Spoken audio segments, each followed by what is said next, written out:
기차는 희미한 역사의 기억을 찾아 달려간다.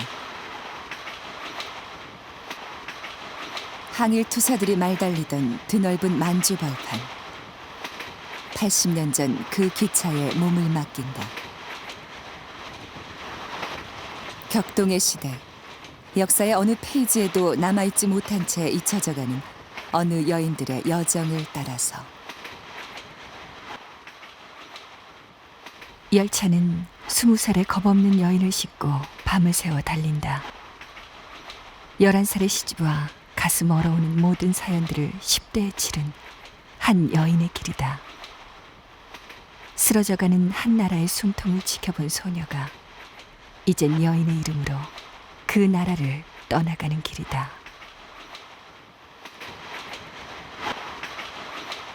한국의 잔다르크 정정화, 안중근 의사의 어머니 조마리아, 차가운 군복 속에 젊음을 산화했던 박차정.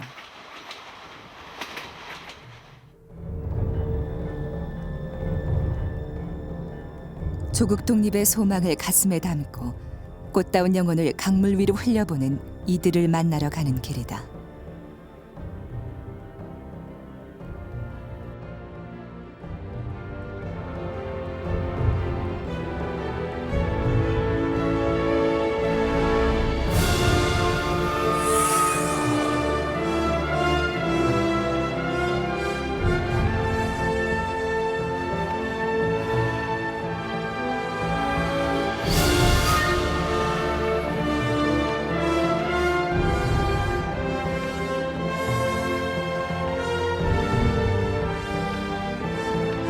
장강의 도도한 물줄기는 중국 대륙 서쪽에서 동쪽 끝까지 6,000km를 적시며 흐른다.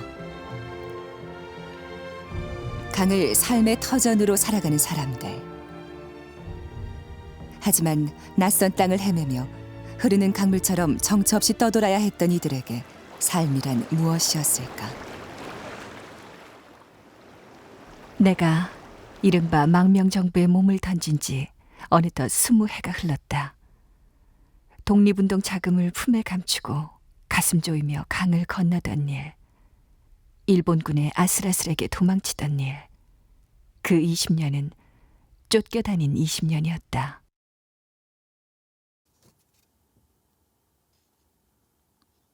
회고록 장강일기를 쓴 정정화 여사는 20살의 나이에 남편의 뒤를 따라 상하이로 망명한 조선의 여인이었다. 그리고 장강의 물줄기를 따라 26년이란 세월 동안 대한민국 임시정부와 생과 사를 함께했다. 또 임시정부의 밀사로서 독립운동 자금을 모금하기 위해 6차례나 국내에 잠입했던 한국의 잔다르크로 불렸던 인물이다.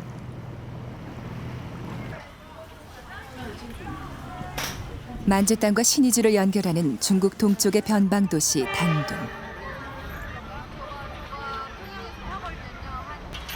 지금은 갈 수 없는 땅, 손에 잡힐 듯 가까워 보이는 신의주는 당시 독립투사들이 중국을 넘나들던 거점이었다.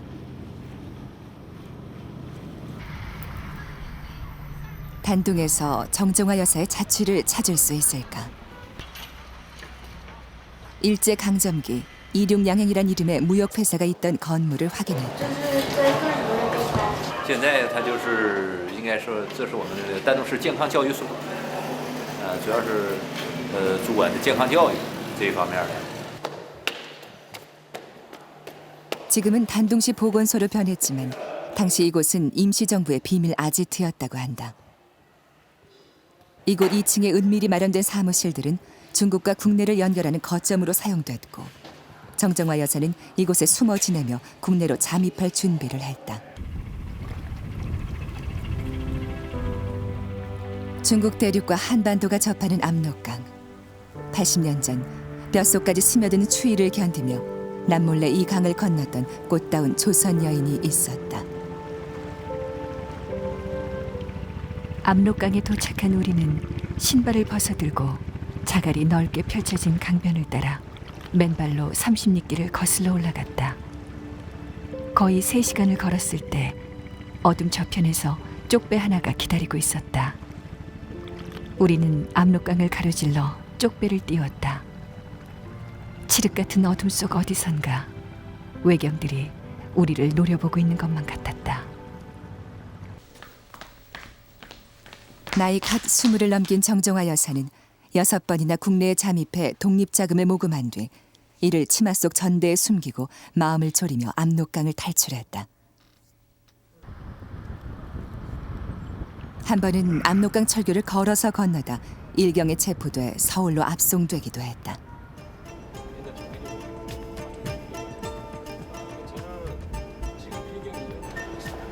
중국 경제의 심장부 상하이.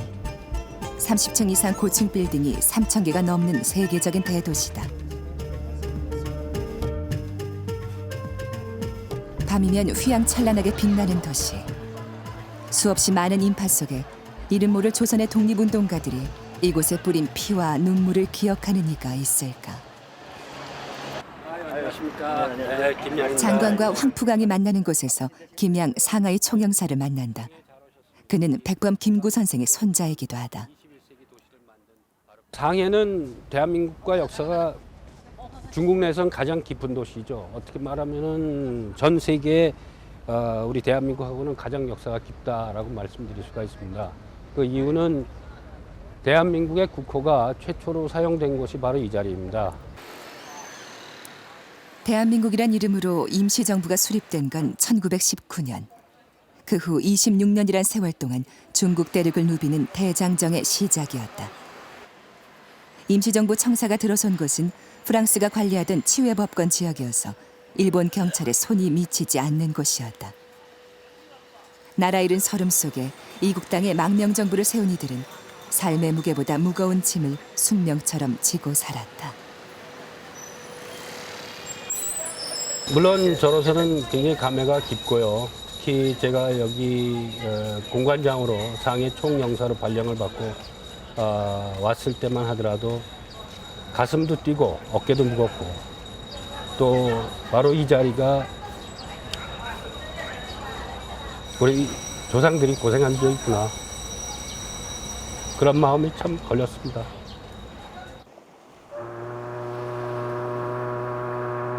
정정화 여사가 임무를 완수하고 상하이로 돌아온 바로 그 무렵 50대 조선 여인 한 사람이 일제의 눈을 피해 상하이에 내렸다. 조 마리아 여사.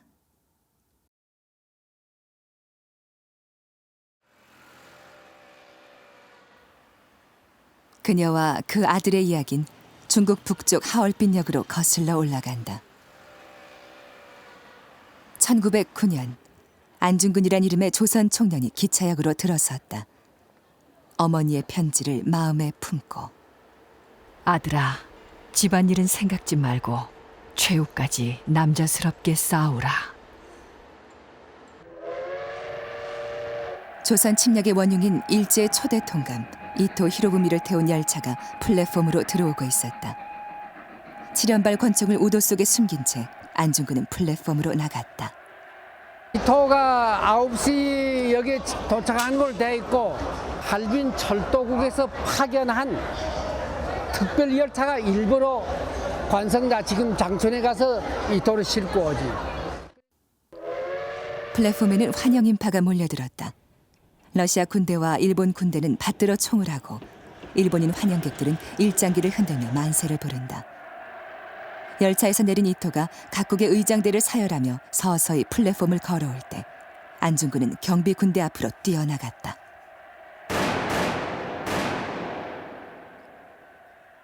세계를 놀라게 한 총성이 울려 퍼졌고 이토는 힘없이 바닥에 쓰러졌다. 거사를 끝낸 안중근은 두 손을 높이 들고 대한민국 만세를 3번 외쳤다. 그리고 아무런 저항 없이 체포됐다.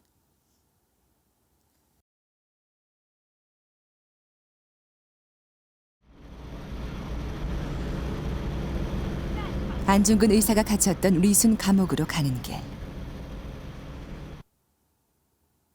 리순 형무소는 여전히 옛날 모습 그대로였다. 안중근 의사가 갇혀있던 독방은 굳게 잠긴 채 공개되지 않는다. 조 마리아 여사는 안중근 의사의 두 동생을 형무소에 면회를 보내 편지를 전했다.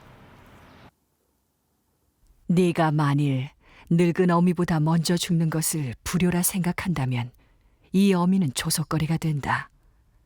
너의 죽음은 너 한 사람의 것이 아니라 한국인 전체의 분노를 짊어지고 있는 것이다. 네가 상고를 한다면 그것은 목숨을 구걸하고 마는 것이 된다.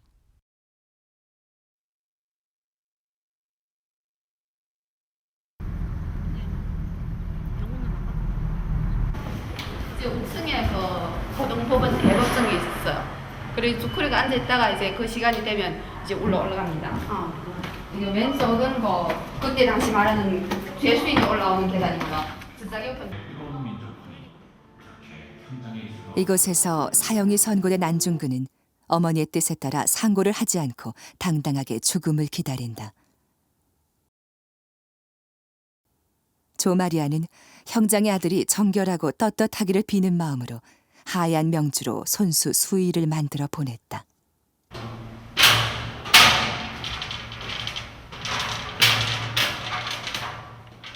형무소 복도를 나와 교수 형장을 향하는 안이사의 발걸음은 얼마나 당당했을까. 안이사는 하얀 명주 옷을 입고 교수대에 섰다. 그리고 오전 10시쯤 사형이 집행돼 형장의 이슬로 산화했다. 그때 나이 32살. 일제는 교수형당한 시신들을 반으로 접은 뒤 작은 나무통에 구겨 넣어 매장했다. 묘지에서 발굴된 유해들은 아직도 그날의 참혹한 죽음들을 증언하고 있다. 그러나 일제가 몰래 매장한 안중근 의사의 유해는 아직도 찾지 못하고 있다. 조국 광복이 올 때까지 하얼빈 공원에 자신을 묻어달라고 유언했던 안이사의 뜻을 기려 이곳엔 붓글씨를 새긴 유목비가 세워졌다. 여기 뒤에 있는 글이 안중근 그 글 중에 두 글자를 뽑았습니다. 연지. 연이 뭐냐면은 붓글씨 쓰는 그 벼루, 예, 벼루요. 연 있죠. 예. 예. 그 연지라고 지금 이 글 두 글.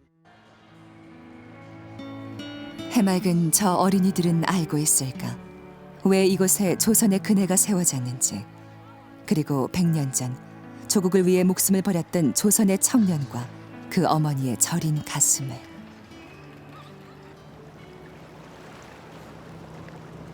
조마리아 여사는 안이사가 처형당한 후 중국과 러시아를 떠돌며 박은식 등 독립투사들을 뒷바라지했다. 이 과정에서 안중근의 맏아들이자 손자인 분도가 일본 밀정이 건네준 과자를 먹고 숨지는 감당하기 어려운 시련을 겪기도 했다.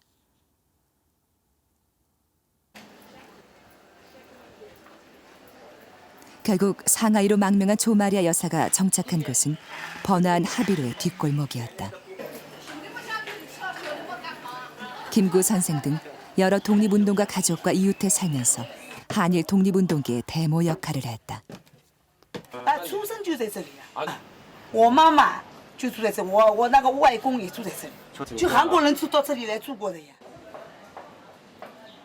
이미 고향에서 가재를 털어 국채 보상운동에 나서기도 했던 조마리아 여사.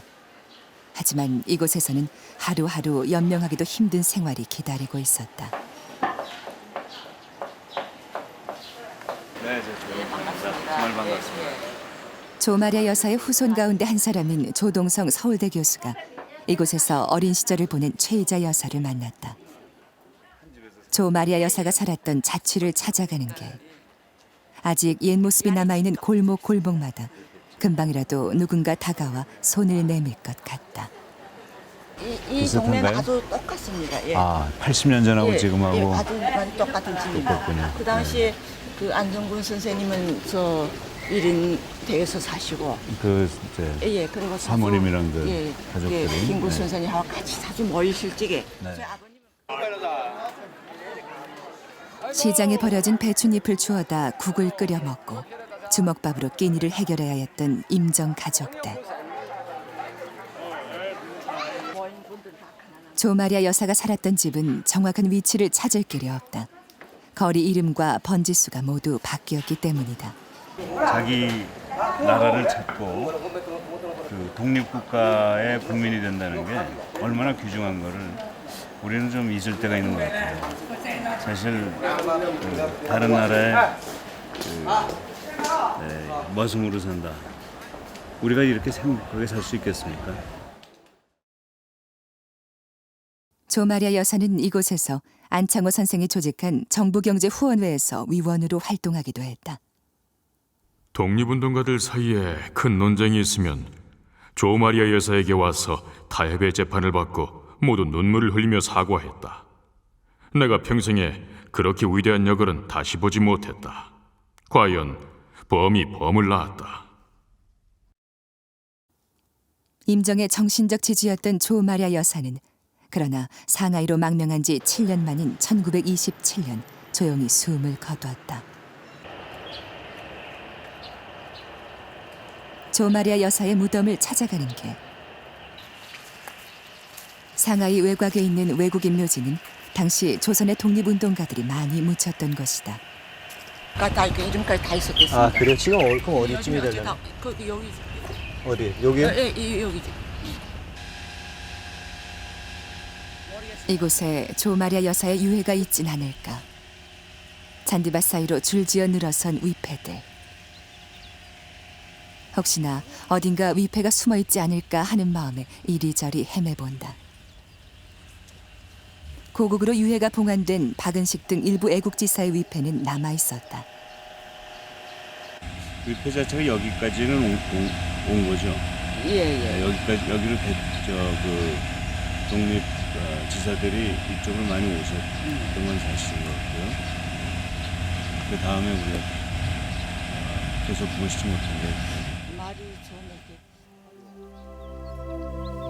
우리나라가 중국과 국교가 없었던 1960년대에 사라진 조마리아 여사의 유해는 아들 안중근 의사와 마찬가지로 아직 찾지 못한 채 이국 땅을 떠돌고 있다.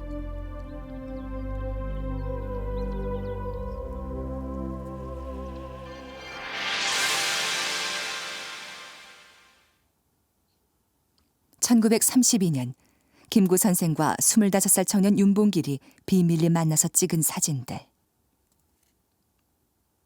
그리고 이튿날 상하이 홍코우 공원에선 일왕의 생일 축하식이 벌어졌다. 개회사가 끝나고 일본 국가를 부르던 단성의 일본인들을 향해 윤봉길은 가지고 있던 폭탄을 던졌다. 도시락과 물통에 장치된 폭탄은 공중에서 폭발했다. 시라카와 일본 육군 대장이 숨지고 수십 명의 일본군 요인들이 크게 다쳤다.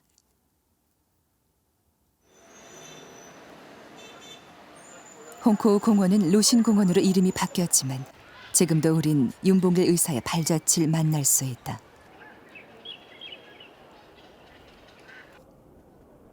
연못에 떠다니는 붉은 꽃 한 송이.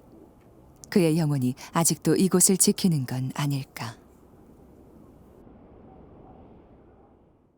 강보에 쌓인 두 아들에게 너희도 만일 피가 있고 뼈가 있다면 반드시 조선을 위하여 용감한 투사가 되어라. 태극 깃발을 높이 드날리고 나의 빈 무덤 앞에 찾아와 한 잔 술을 부어 놓아라. 그리고 너희는 아비 없음을 슬퍼하지 말아라.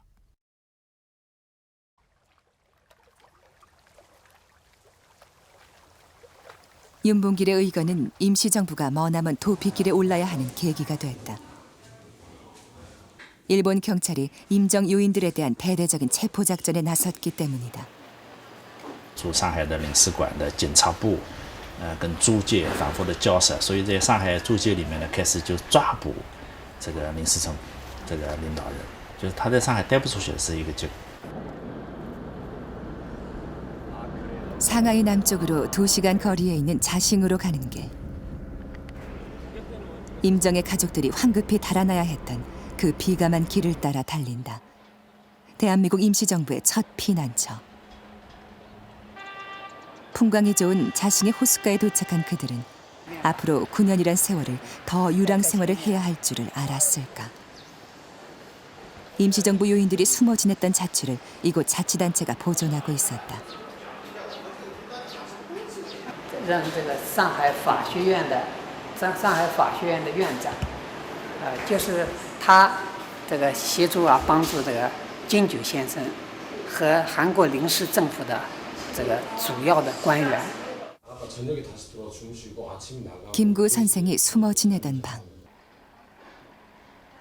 일본 경찰에 쫓기고 있던 김구 선생은 낮엔 하루 종일 호수 위에서 배를 타고 숨어 지내다가 밤이 돼서야 숙소로 돌아왔다. 看到这个有危险了，那么这里呢，这个窗口就挂一件衣服，窗口挂一件衣服呢，就是说明你船不要靠岸，这里有危险，船就不靠岸，这个船就技术摇开。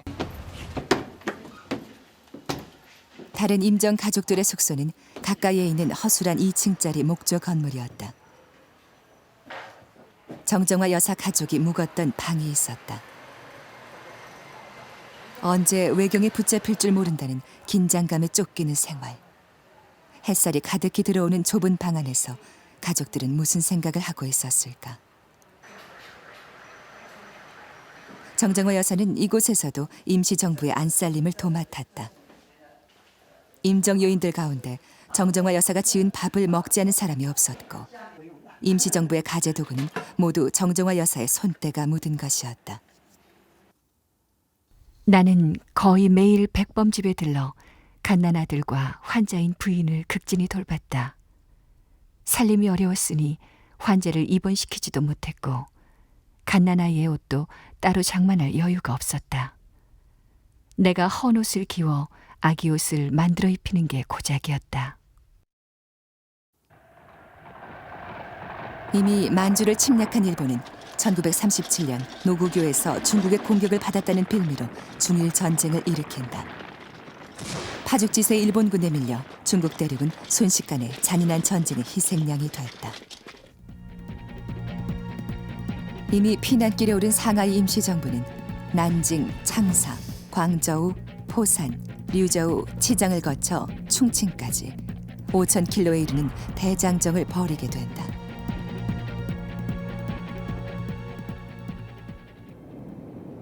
고단한 도피의 여정. 100명이 넘는 임시정부 가족들은 나무배 한 척에 몸을 싣고 부평초처럼 장강의 무리를 떠다녀야 했다. 우리는 큰 목선 하나를 세내었다. 그 목선은 100명이 넘는 식구가 한꺼번에 잠을 잘 수 있을 정도로 넓었으며 강물을 퍼올려 간단히 씻을 수도 있는 세수소도 있었다. 배를 타고 정처 없이 떠돌던 임시정부 사람들이 도착한 곳은 대륙의 남부 류저우다. 이곳에 머문 반년 동안 피난 생활에 지친 몸을 달래고 독립운동의 대오를 새삼 가다듬었다. 那热忱社呢，后来呢，这个韩国来了以后，他也是在这个里组织活动啊，这有个更得给他。 하지만 이것도 안전하진 못했다. 하루가 멀다고 퍼부어대는 일본군의 폭격으로 죽음의 공포는 시시각각으로 다가왔다.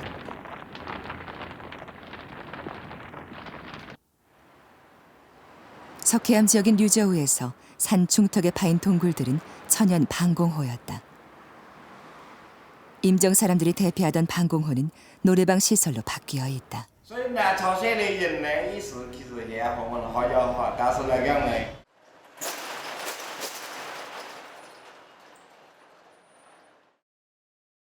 일본군 비행기가 악록산 상공을 비행하며 폭탄을 퍼붓고 기관총을 난사했다. 우리 일행은 아무도 다치지 않았지만 사람들 중 상당히 희생자가 발생했다. 급히 병원으로 옮길 수도 없어 그야말로 아비규환의 수라장이었다.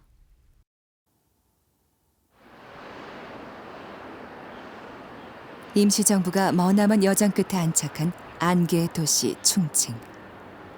1년에 9달은 앞이 보이지 않는 안개 속에 파묻혀 있다. 안개 때문에 당시 임시정부 가족의 5분의 1에 해당하는 70여 명이 결핵과 같은 폐병에 걸려 숨지기도 했다. 이곳에서도 임시정부는 여러 차례 이사를 다녀야 했다. 충칭에서도 빈민들이 모여 살고 있는 오사야항.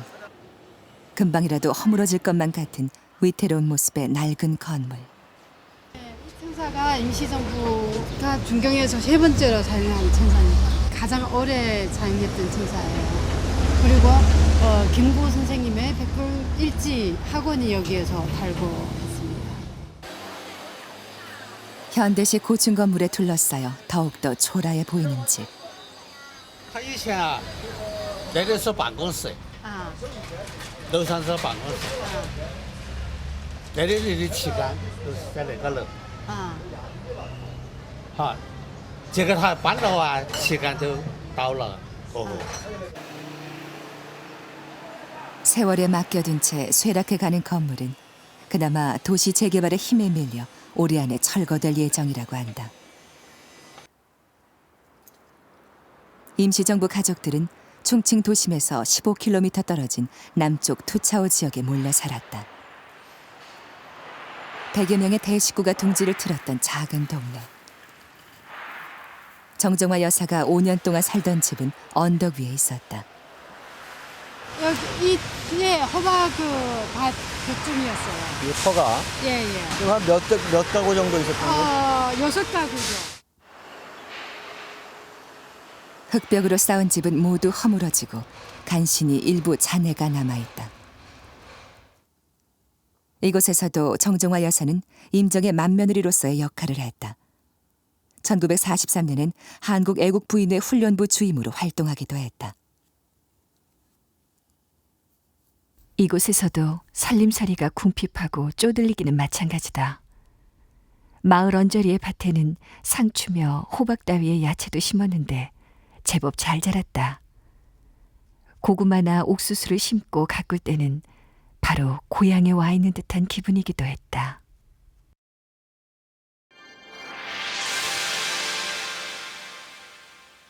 충칭에서 정정화 여사는 또 다른 조선 여인을 만나게 된다. 대한민국 광복군이 창설되면서다.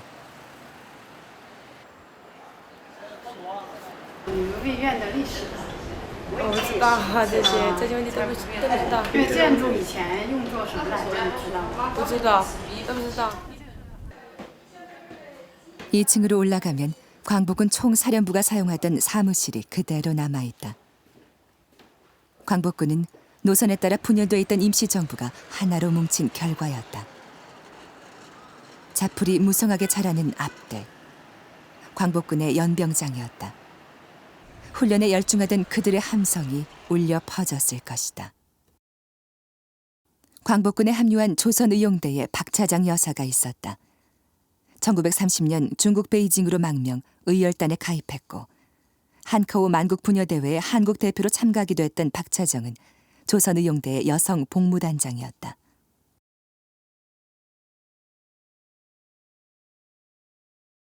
조선의용대는 1938년 창설된 무장독립군으로 약산 김원봉이 총대장이었고 박차정 여사는 바로 김원봉의 부인이었다. 김원봉은 나중에 광복군 부사령관과 임시정부 군무부장을 역임했다. 이곳에서 우리의 키 끓는 젊은 동물을 모집해서 적의 무기를 꿰뚫어 무장해서 만주로 들어가 우리는 조선혁명군과 연합해서 우리의 조국으로 진입하려 하는 것입니다.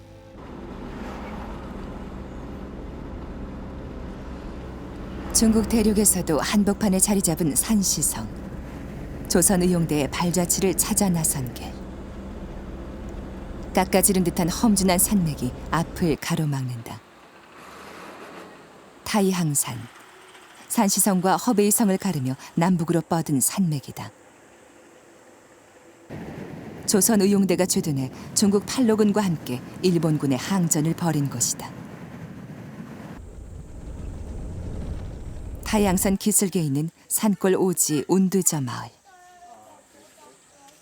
100여 가구가 옹기종기 모여 사는 척박한 동네다. 여인들은 동네 어귀 냇가에서 빨래를 하고 닭을 치며 살아가는 전형적인 중국의 산골 마을. 주민들의 삶은 여전히 궁핍하지만 여느 때보다도 평화로워 보여 70년 전의 총성이 실감나질 않는다. 所以当时的这个他们主要的任务是在前线进行对敌的抗日宣传。但是在这个过程中呢，因为他处在敌后，不可避免的要与日军进行接触。 조선 의용대는 6달 정도 이 마을에 있던 절을 숙소로 사용했다.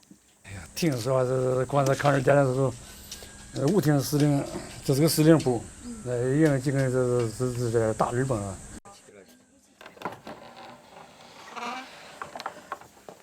문을 열고 흙집에 들어서자 이미 창고로 변한 집에서는 악취만 풍기고 있다.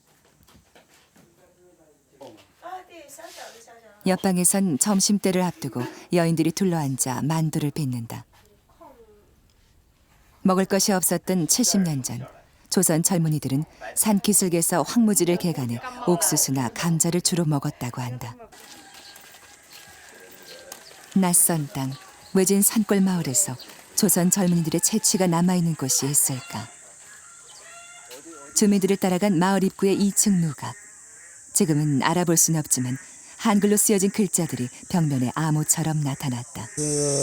노르고 창에 이야 손에 이야这个路往里头，这个大日本人我不知道。 흰색 페인트로 덧칠을 한 흔적이다. 누각 옆면으로 돌아가자 선명히 남아있는 글자들. 항일 선전표어들이다. 외놈의 상관놈들을 쏴 죽이고 총을 메고 조선 의용대를 찾아오시오. 일본군에 강제로 징집된 조선 출신 학도병들을 설득하기 위한 표어였다. 노인들 가운데 조선 의용들을 생생히 기억하는 사람이 있었다. 他们有7、80个人里头，管不有15、16啊，不到20个人。过的就是跟男队员都一样，做的工作跟男队员都差不多。回来呀，来回走啊，在地里休息啊，洗表育啊，都是有男有女的。 이데올로기가 지배하던 시절, 조선 의용대는 냉전의 그늘 속에서 남과 북 어디에서도 인정받지 못하는 잊혀진 독립투사였다. 他太行山的很多地方很喜欢这种画的，非常喜欢这种画。在当年朝鲜义勇军住过的这些村庄里，特别是他们这个旧居里面，很多地方都有。 허베이성의 난좌마을, 조선 의용대 군정학교가 있던 곳이다. 마을의 유치원으로 변해 있다. 조선의 젊은이들이 항일 의지를 불태우며 군사 교육을 받았던 교실. 지금은 어린이들이 낮은 책걸상에 앉아 공부를 한다. 박차정 여사가 난징에서 지었던 군정학교 교가엔 여성대원의 굳은 의지를 엿볼 수 있다. 조선에서 자란 소녀들이여, 가슴에 용솟음 치는 동포여, 울어도 소용없는 눈물을 거두고 결의를 굳게 하여 모두 일어서라. 한을 지우고 성스런 싸움으로 필승의 의지가 여기서 뛴다. 좁은 골목길 어디쯤이었을까? 조선의 젊은이들이 행진을 하며 발맞춰 걷던 소리가 울려 퍼지던 것이. 박차정 여사의 행적을 찾아가는 길. 1939년 강서성, 곤륜산 전투가 벌어지던 황량한 산야. 남자들보다 사격술이 좋다던 박차정 여사는 적의 포위망에 압축되면서 쫓기던 중 험한 산속에서 결국 일본군의 총탄을 맞았다. 이때 어깨에 입은 부상은 박차정 여사에게 피할 수 없는 후유증을 남긴다.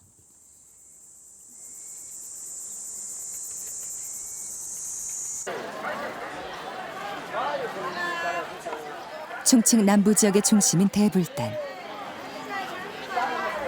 조선 의용 대원들이 살던 거리다. 좁은 시장통에는 지금도 옛 모습이 그대로 남아있다. 박차정 여사가 살던 집을 찾아가는 길. 충칭시 그 땅한건 자료를 보면 주소가 나옵니다. 예. 주소에 조선의용대 김원봉 선생님 거주지는 주소가 대불단 172호 이렇게 나오고 있습니다. 재래시장의 뒷골목을 따라 들어간 곳에 박차정 여사가 살았다는 주소가 있었다.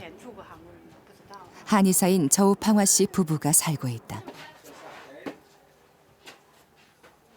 反正我们老汉儿买那个地方来，他都是50几岁了，那是来40年前了。都一直在这儿种。 부인은 마침 늦은 점심 식사를 준비하고 있었다. 박차정 여사도 이렇게 부엌 살림을 하면서 한편으론 남편과 함께 독립운동을 했을 것이다. 부부는 탁자에 마주 앉아 정겨운 점심 식사를 한다. 박차정 부부도 이곳에서 이렇게 함께 식사를 하며 정겨운 한때를 보낼 수 있었을까. 이곳은 그러나 박차정 여사의 마지막 보금자리였다. 부상의 후유증에 시달리던 박차정 여사는 바로 이곳에서 숨을 거두었다. 이때 나이 35살. 죽음을 두려워하지 않고 싸웠던 조선여인 박차정은 여기서 고단한 삶을 마감했다. 해방을 불과 1년을 앞둔 때였다.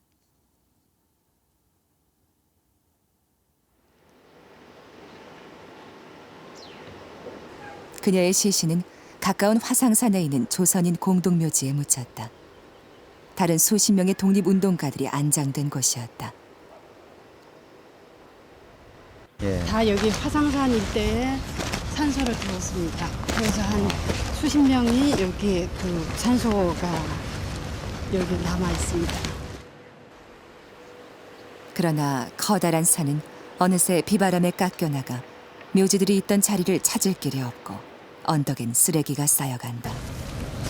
전체 다 많이 변했거든요. 그 쓰레기 산이고요. 근데 지금 저 산은 아주 힘들어졌어요. 여기에 사는 사람들이 알고 있을 텐데 그 사람들이 다 어디로 이사 갔는지 지금 다 이 산 자체도 변하고.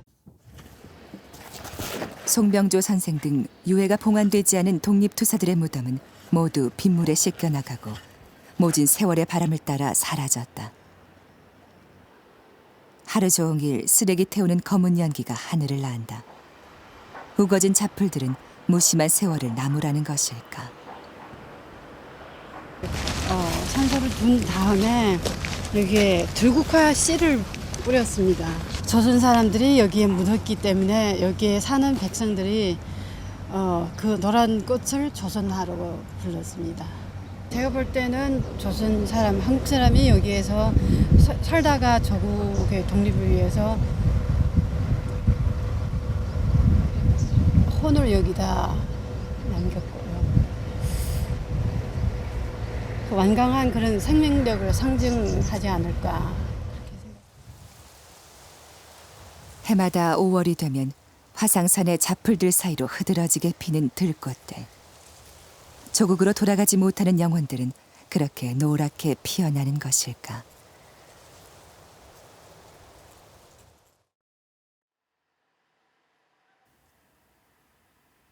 대한민국 임시정부의 마지막 청사. 세월은 흐르고 푸른 역사는 남았다.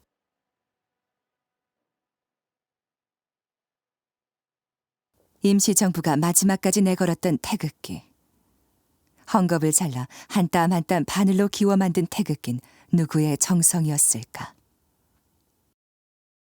외놈이 항복했다. 그때 중국에 있던 우리는 그날의 역사적인 사건을 이렇게 표현했다. 그 고대하고 숨죽이며 바라던 조국의 광복이 와락 품 안에 안긴 것이었다. 그토록 그리던 해방은 이렇듯 갑자기 찾아왔다. 그러나 그것은 우리가 꿈꿨던 해방이 아니라 반쪽짜리 해방이었다.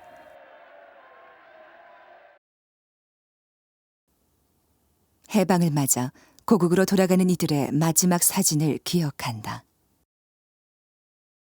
그리고 이 자리에 서지 못했던 많은 조선의 여인들. 70여 년이 지난 지금 우리에게 조국은 무엇일까? 역사를 되돌릴 수 있다면 우린 어떤 선택을 할 수 있을까? 고국으로 돌아온 뒤 드러나는 외부 활동을 하지 않았던 정정화 여사는 1991년 91살을 일기로 집에서 조용히 숨을 거두었다.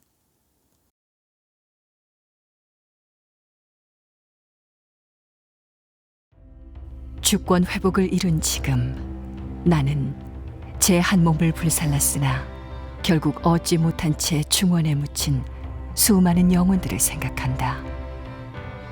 불혹의 나이에 나는 비로소 조국의 이름을 부를 수 있었다. 조국의 이름으로 이역에서 산화한 이들을 강물에 흘려보내면서 조국이 무엇인지 확연히 깨달았다. 나는 아들의 손을 꼭 움켜쥐었다. 그리고 손끝으로 말해주었다. 조국이 무엇인지 모를 때에는 그것을 위해 죽은 사람들을 생각해보라고. 그러면 조국이 무엇인지 알게 된다고.